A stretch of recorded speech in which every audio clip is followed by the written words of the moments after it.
Brands, they're a bit too worried about what are the trends rather than following their DNA. Porsche Design, Under Armour, Champion, Oakley.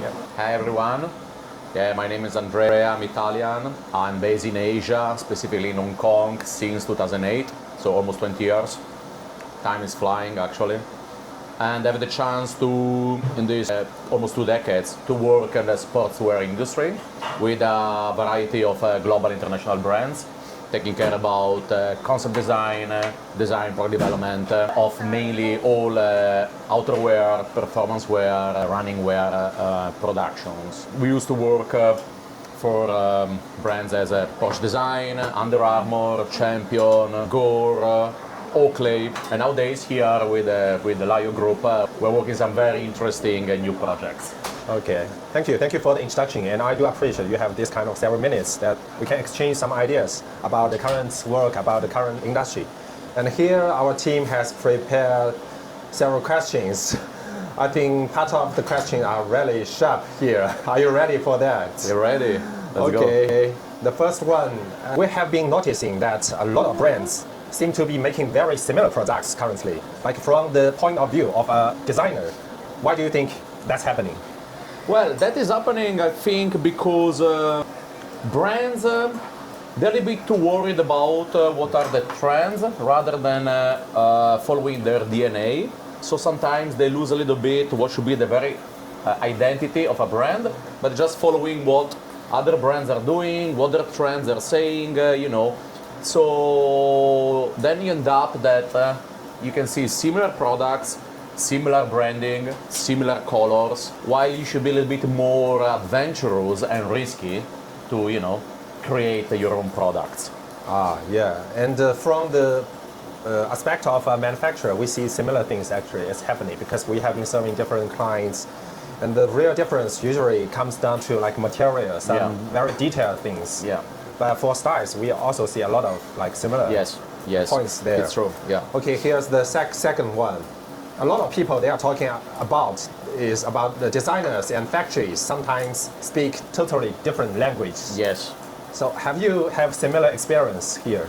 So actually, I consider myself a lucky person because I born as a designer, but I spent the last 20 years in the factories, in Asia. So from designer, I became a designer and product developer, all in one. Okay. So I can really understand how to communicate with the factory from a design, how to explain, how to go to the product, right? Okay. But I agree with you.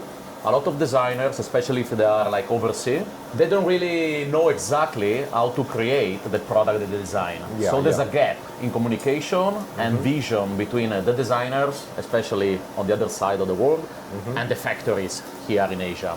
Yeah.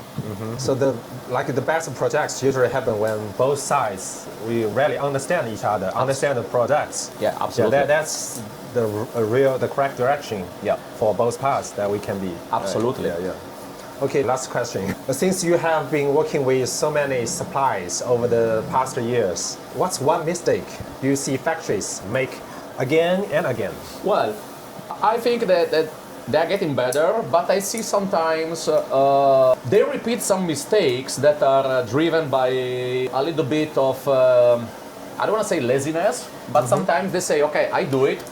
If it's wrong, we can do another sample later. Yeah.